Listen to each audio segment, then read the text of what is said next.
warahmatullahi wabarakatuh. Innal hamdalillah nahmaduhu wa nasta'inuhu wa nastaghfiruh wa na'udzu billahi min syururi anfusina wa min sayyiati a'malina. May yahdihillahu fala mudhillalah wa may yudhlil fala hadiyalah. Asyhadu an la ilaha illallah wa asyhadu anna Muhammadan abduhu wa rasuluh la nabiyya ba'dahu. Pertama-tama, marilah kita panjatkan puji syukur kita atas kehadirat Allah Subhanahu wa taala yang telah melimpahkan rahmat serta hidayahnya sehingga kita dapat berkumpul di tempat yang insya Allah berbarokah ini. Salawat serta salam tak lupa kita haturkan kepada Nabi Agung kita Nabi Muhammad SAW yang telah membawa kita dari zaman jahiliyah menuju zaman Islamiyah yang terang benderang seperti sekarang saat ini. Sebelumnya, perkenalkan nama saya Aulia Widianti Putri Azhara dengan NIM 2210701018 dari Prodi Akuntansi akan membawakan kultum yang berjudul Haramnya Praktik Riba. Sebelumnya, apakah teman-teman udah tahu nih apa yang dimaksud dengan riba?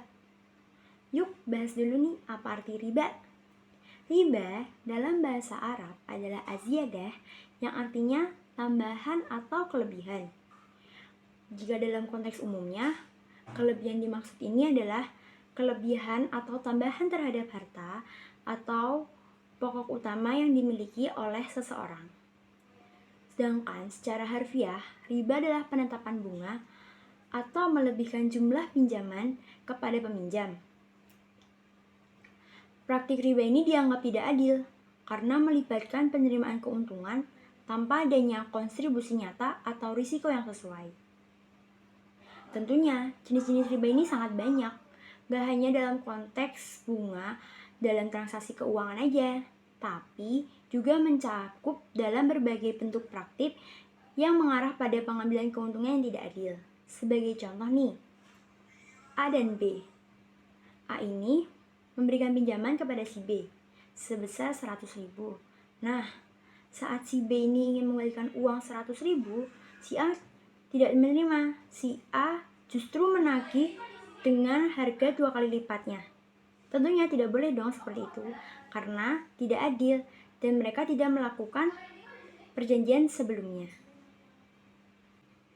Dalam banyak konteks agama seperti Islam, riba ini dianggap sebagai praktik yang dilarang dan diharamkan. Alasan dibalik larangan ini adalah untuk mencegah ketidakadilan dan eksploitasi dalam transaksi keuangan, serta untuk mendorong prinsip keadilan, keseimbangan, dan berbagai risiko dalam aktivitas ekonomi. Riba hukumnya sangat haram dalam Islam. Allah Subhanahu wa taala telah berfirman dalam surat Al-Baqarah ayat 275 yang berbunyi, A'udzu billahi minasyaitonir rajim.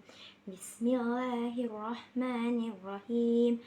Alladzina ya'kuluna riba la yaqumuna illa kama yaqumul ladzi yatakhabbathu asyaitanu minal mas. Dzalika biannahum qalu innama bai'u mislu riba wa ahallallahu al-bai'a wa harrama riba. Shadaqallahul azim. Artinya, orang-orang yang memakan riba tidak dapat berdiri melainkan seperti berdirinya orang yang kemasukan setan karena gila. Yang demikian itu karena mereka berkata bahwa jual beli sama dengan riba. Padahal Allah telah menghalalkan jual beli dan mengharamkan riba.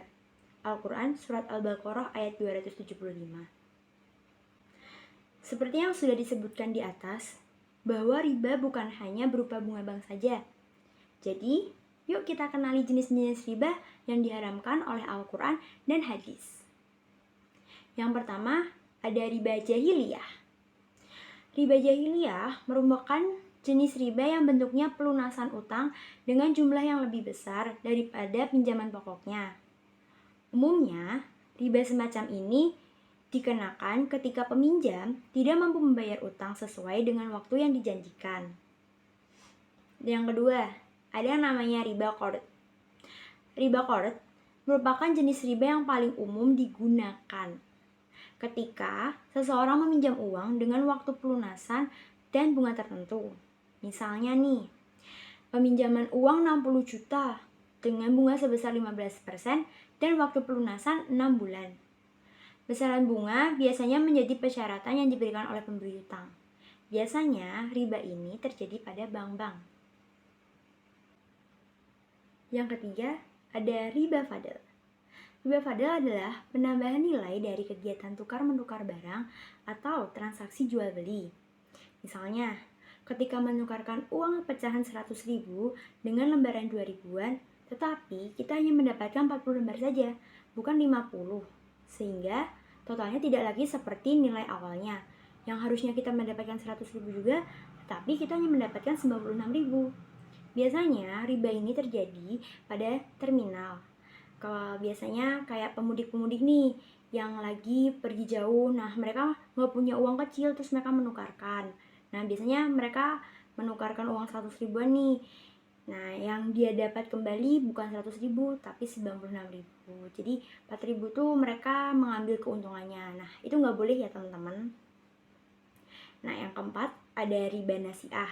Riba nasiah ini merupakan kelebihan yang diperoleh awal lewat transaksi jual beli dalam waktu tertentu. Barang yang digunakan dalam transaksi tersebut jenisnya sama, hanya saja dalam pembayarannya ada penangguhannya. Biasanya seperti mengambil keuntungan sedikit gitu.